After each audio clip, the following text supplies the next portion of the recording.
Hi, hi, aviation operations students. This is the final week 2 video. This is the second of the legal history of aviation. So let's get started with that. Again, I'm doing this in a roundabout way, so it may be a little rough, and I will work on learning how to record in YouTube from here on. But let's share our screen and slideshow.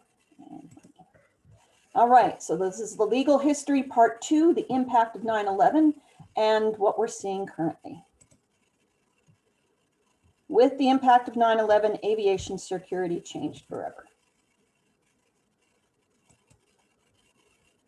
You now had the Transportation Security Administration, initially under the FAA, and then put under the newly formed Department of Homeland Security.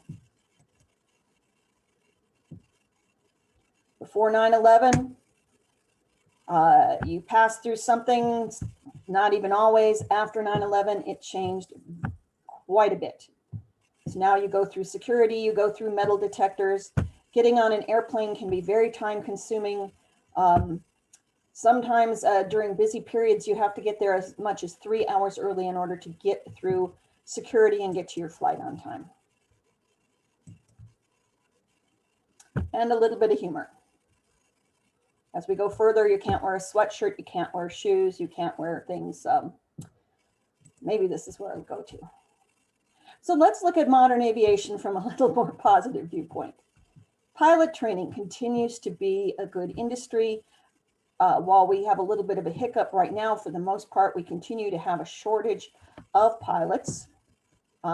Aviation support personnel, there are so many other fields in aviation that require staff, often with certifications and training.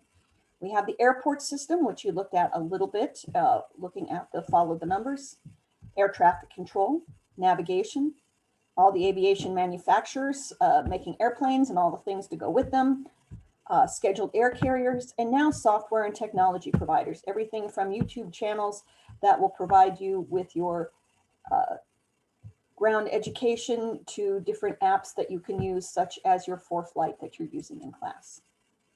So the airport system, again, in looking at by the numbers, 19,000 airports, about 5,000 of them for public use. Pre-COVID, 2.5 million passengers daily,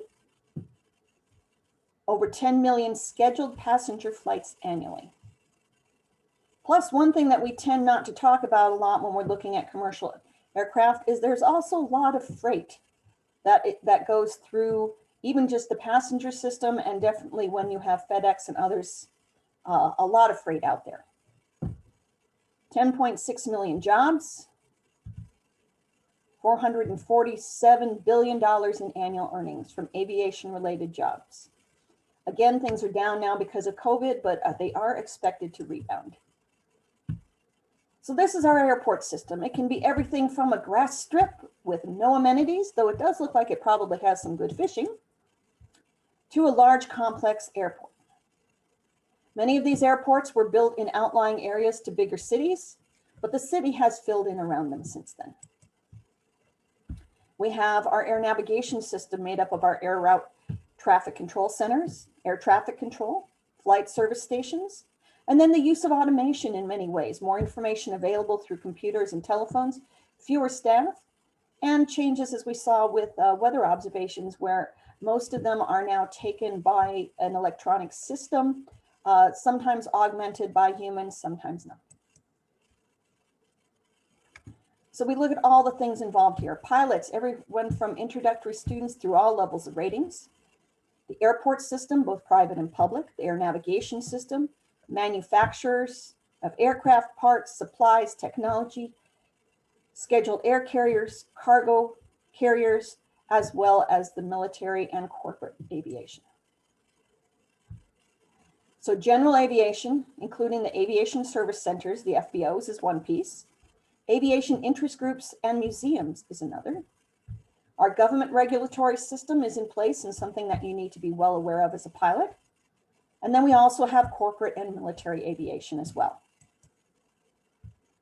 Some of the components of aviation support personnel, maintenance, parts and inventory, administrative, desk, reservations, fuel, and technical. And then industry groups like the Aircraft Owners and Pilots Association, AOPA, American Association of Airport Executive, Experimental Aircraft Association, General Aviation Manufacturers Association. Again, International Air Transport, National Air Transport. There's an ag group, state aviation officials, Business Aircraft Association. There are many organizations out there that provide a wide variety of services and conferences to bring people together that are in the field. Here you can see a large air show, something I always love to go see. And Oshkosh, always a gathering of a wide variety of people in the aviation field. We look at some of the regulators. You have the FAA is your primary regulator. National Transportation and Safety Board is dealing with safety issues and investigations for both aviation and non-aviation transportation. The Transportation Security Administration, now under the Department of Homeland Security, and of course Congress, which makes the laws and new regulations that aviation has to work under, as well as taxation and other issues. So fixed-based operators, what does this mean to us locally? Their role is to provide service, and different FBOs provide different services. Their scale, they can be very small mom and pop shop with just a few things, up to your fancier millionaire type FBO that provides every service that you could ever ask for. Airport management, some FBOs provide airport management services as well. Sometimes that works very well, and sometimes that can create conflicts. We need to look at the trends. So as we're choosing to make changes at an FBO, we know that we're going in the right direction. Public awareness, making sure that the public understands the importance of aviation to the local economy. Safety is always critical, and we always keep an eye on the future to know where we're going. There are pros and cons, there are economic factors, future industry changes. All of these are things that the organizations help provide information and guidance on. So let's look at why some of the businesses fail. They continue to invest money without looking at where the trends are, often for a love of flying rather than looking at profitability. There are low rates of return for costly qualification training, capital investments, and operating expenses. Lack of adequate record-keeping procedures and procedures for monitoring and evaluating performance and revenue. If you're not keeping track of where your money comes from and where it goes to, that everyone's certifications are up to date, that can cause major problems. Marketing and promoting an organization is not always the strength of an aviator. And failure to raise prices when goods and services cost more to provide. Again, the importance of record keeping in your business to know when you need to consider raising prices and how much you have to raise them to make sure you're not going to have to turn around and do that again. The biggest one is mismatch of services to needs. You know, we saw the Concorde go away because there just wasn't the demand to pay for it at the prices charged. An FBO that doesn't have the services that are needed on a particular airport is not going to do well. So again, consider this topic as we look at FBOs and what they mean. How does it work when you do provide services that match the market? Fuel, maintenance, hangaring, aircraft rentals, flight training. Those are some of the areas, and as you see at Gallatin Field, the different FBOs provide different services. They may overlap to a degree, but they also provide things at a different level sometimes. And so that is, for example, Summit Aviation specializes in mountain flying. That's something that nobody else is doing. Consolidation is another. While the FBOs started out mostly as mom and pop shops, FBOs are now being part of chains. So Yellowstone Jet Center is part of BBA Signature Flight Support, and that gives them advantages being part of a network of sharing information. It provides software and other services to them as well. Some FBOs are contracted to take over airport management, not in a big airport like Gallatin Field, but in some smaller airports that works well. However, that can provide a conflict of interest. And we see a shift from owners as pilots supporting their habit to businessmen. Though many of them are still pilots or part of the aviation industry, it's not necessarily a pilot just having this on the side for fun. So per the FAA, some of the services, charter, pilot training, aircraft rental and sightseeing, photography, crop dusting, aerial advertising and surveying, passenger transportation, aircraft sales and service, fuel, repair of maintenance, and sale of aircraft parts. One thing to think about as we go forward, which of these might be able to be replaced by a drone rather than an aircraft actively flown by a pilot? There are some, and you wonder why, but they are particularly prohibited per the FAA. Ground transportation, including taxis, car rentals, and limousines. What you often see here is they may provide free cars, and that's okay. Or they might work with Budget or one of the other auto rental cars and go pick the cars up and have them ready for you. Restaurants, barbershops, and automobile parking lots. So they can either provide these services for free or they can operate it as a separate business, but they cannot operate it as part of their FBO. So about half of public use airports, generally the smaller ones, are run or managed by FBOs. Again, sometimes working well and other times creating potential conflicts.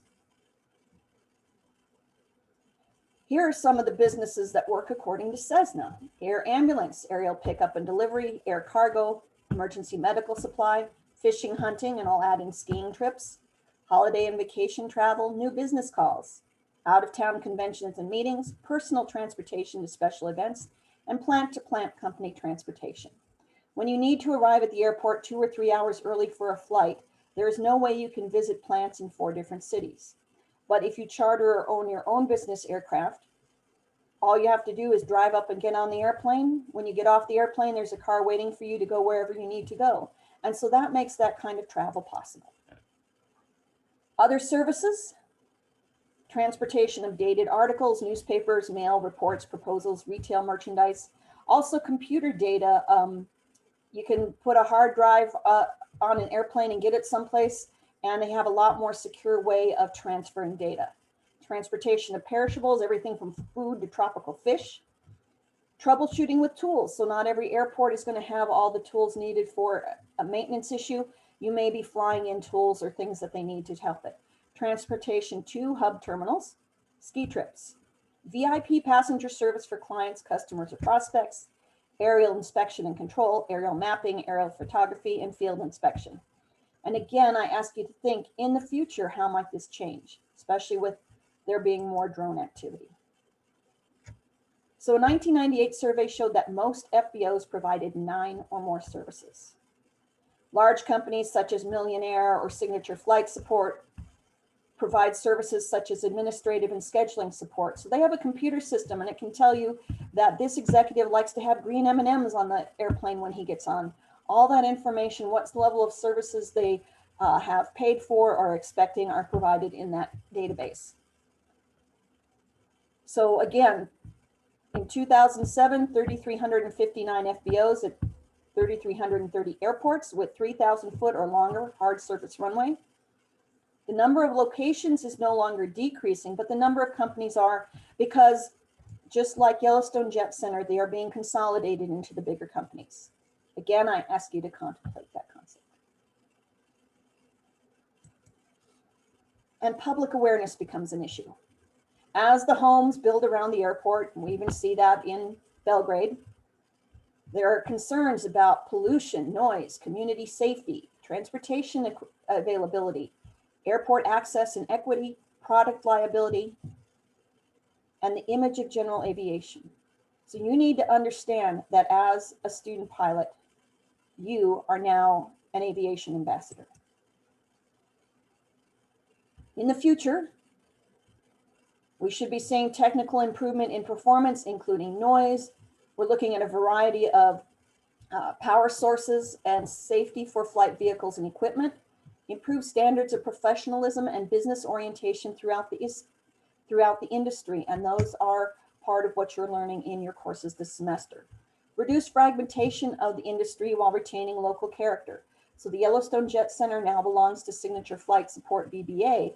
However, when you walk into it, it is still definitely has the character of Southwestern Montana and the Yellowstone Club. We need wider public understanding and acceptance of the aviation industry and its benefits to the public as a whole.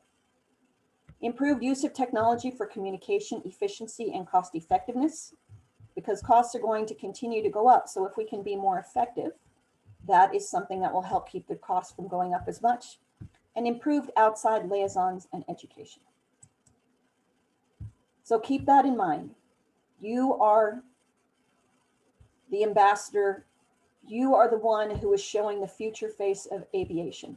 So that's something I'd like you to contemplate. And that is the end of section 1, the history of aviation. So this week you had one video overview of history on day 1, the 2 legal for day 2, and then you also have the career of original pilot. So that is the end of the videos for week 2. I will probably be trying to figure out YouTube to see how we can make this work better for you. Have a great day.